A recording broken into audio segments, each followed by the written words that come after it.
Welcome to the ACC Panic Room alongside Lauren Brownlow. I'm Joe Ovies. It was a pretty pivotal day in the ACC. Let's start with the big one, the top 10 matchup down in Death Valley between NC State and Clemson. This one, if you look at the stat sheet, Lauren, a relatively evenly matched game, a pretty good football game. But the one thing Clemson was better at than NC State was running the ball and at the line of scrimmage. NC State couldn't get anything going on the ground. That made things really difficult in the air, and that's kind of your ball game.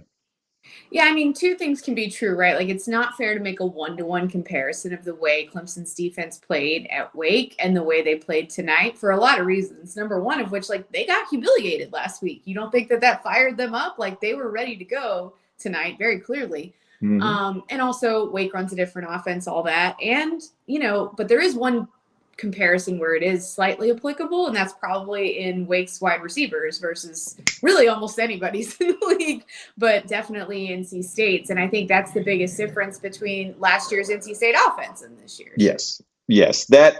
This is something that we've been talking about throughout the season, and I know it's been a frustrating talking point for Wolfpack fans.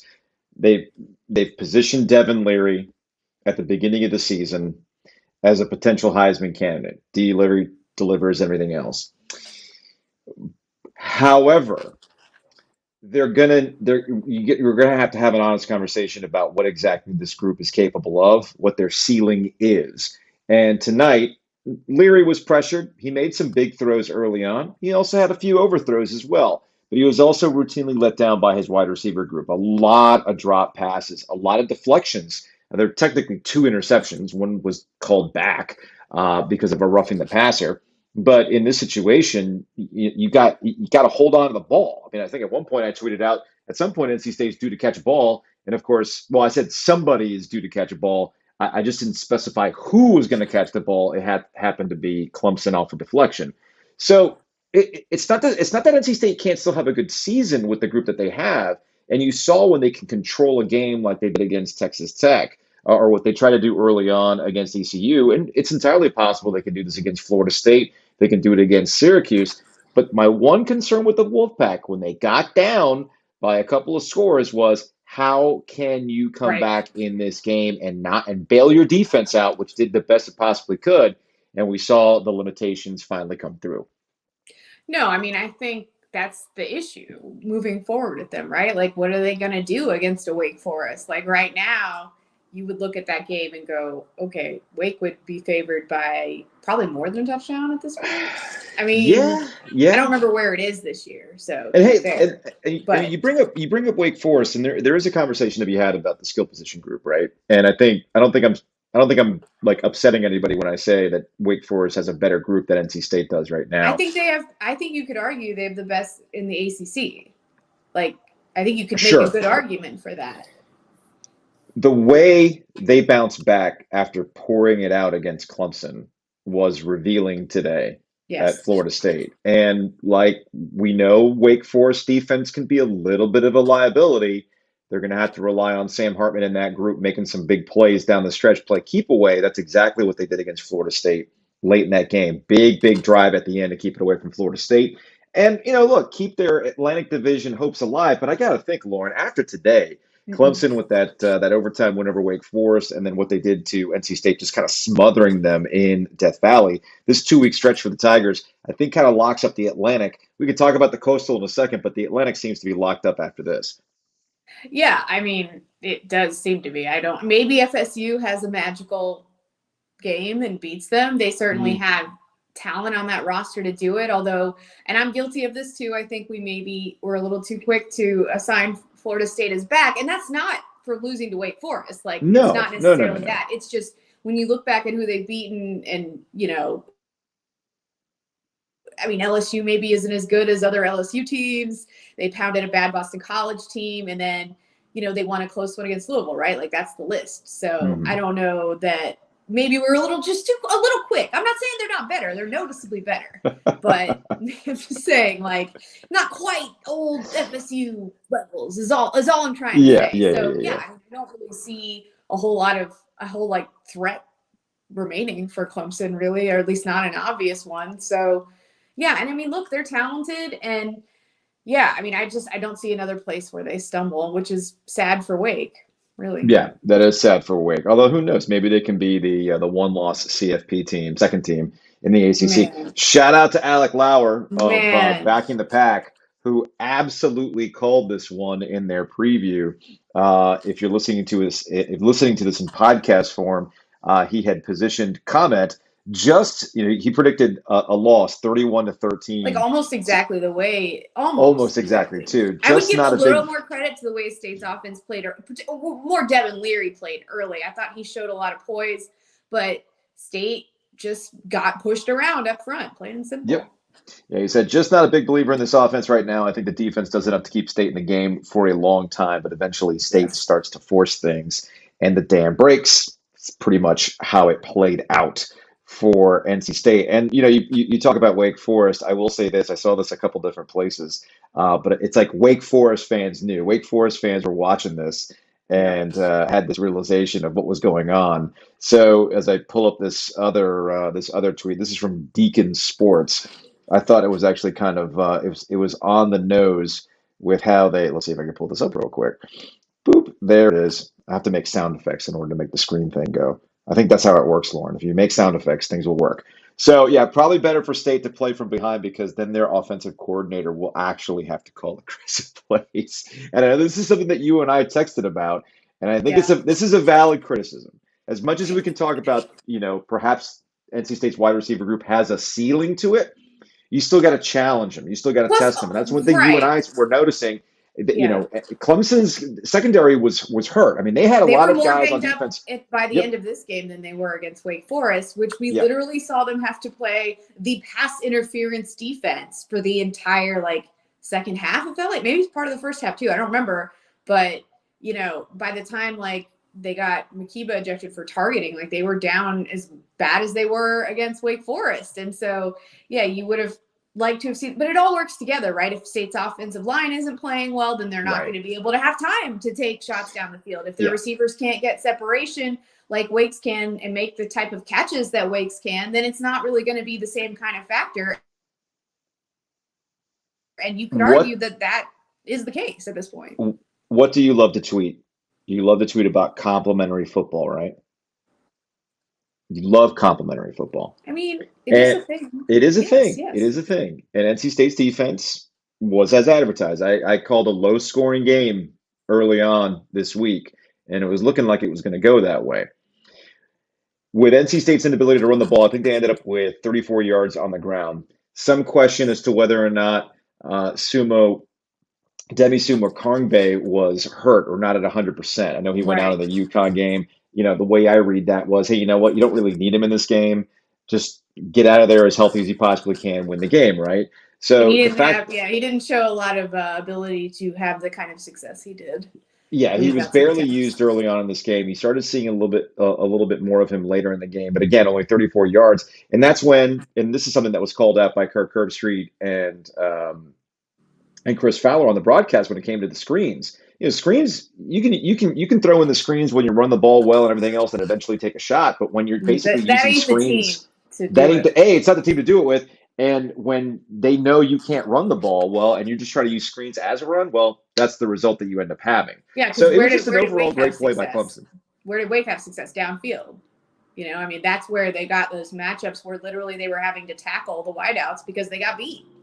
And it's honestly it's been a puzzler to me because I thought a lot of the receivers on State's roster had shown promise Yeah. last year. And some of them are either not as involved as I thought they'd be or kind of invisible, to be honest. So that's been it. But again, it all kind of feeds on each other. If your O-line's It not does. playing well, then your wide receivers aren't gonna have as much time to get open. And then if they're not doing, it just all kind of works together. But shout out to Devin Leary for showing a lot of poise, I thought, through most of that game and never really letting the moment be too big for him until there was nothing else really he could do. So the Atlantic seems like it's kind of wrapped in Clemson's favor, as I stated earlier. It's been a weird college football season. They could catch a loss in a strange way. I don't know. I mean, there's still plenty of football to be played, but it looks like things are kind of wrapped. And this is a problem with division play, by the way. because you've got good teams in Wake Forest that lost to Clemson, but there's no reason why why not have a rematch in a championship game? But you can't do that because this is the last year of division play, which gets us to the Coastal, Lauren, which continues to be a hot dumpster fire. So I feel I don't want to be that guy where I dig up a tweet to prove a point. I'm not going to do that today. I'm not trying to be the old me today, Lauren. Oh God. But I said after North Carolina beat Virginia Tech today, which was cathartic after what happened against Notre Dame, but also kind of proved a point or at least set up a discussion for the rest of their conference play. And you and I have talked about this in the past. There's no reason why North Carolina cannot compete for the Coastal Division.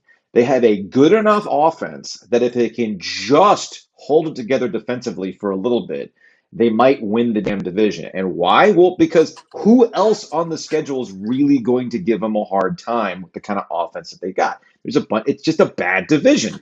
And there's nothing wrong with being the best of a bad division. I mean, hey, it's worked in the past, right? So somebody had gotten my message. Well, Pitt's not putrid. Oh, alas, you spoke too soon.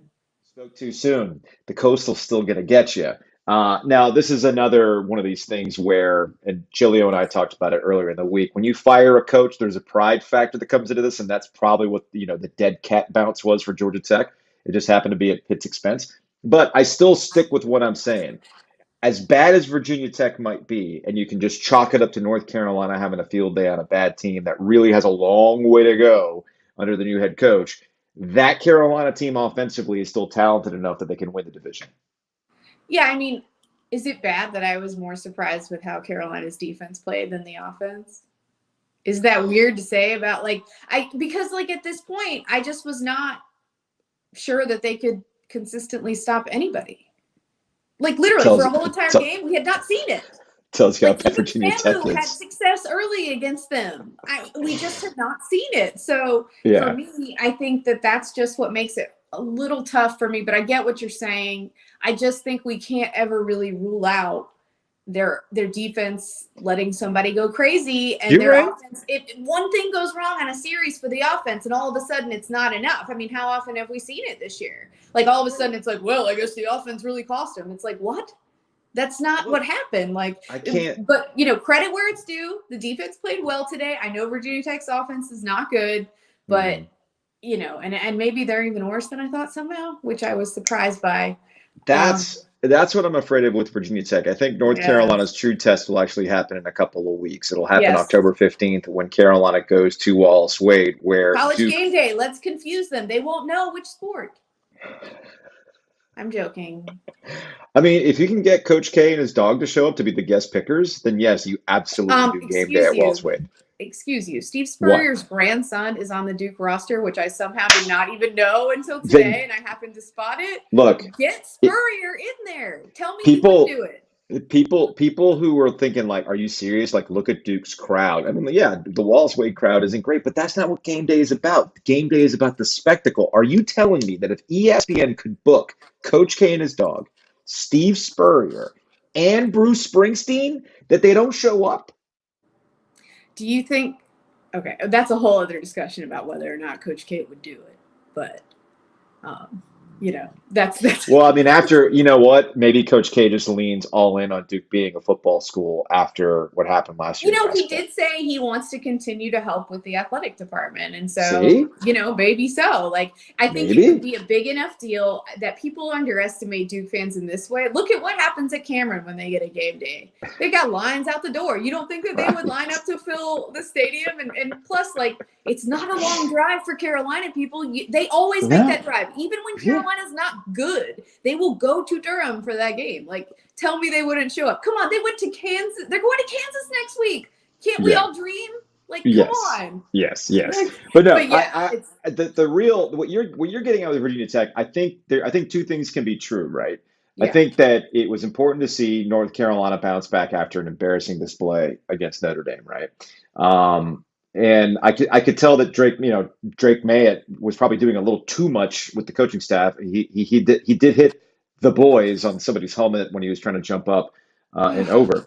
I was literally like cringing on some. I'm like, dude, you're Dude, about don't. to make a lot of money in a couple years. Please look out for yourself. Just don't do that. Just don't do that. He's unreal. Like, he's unreal, and Yeah. he's special. Like, he's a special talent.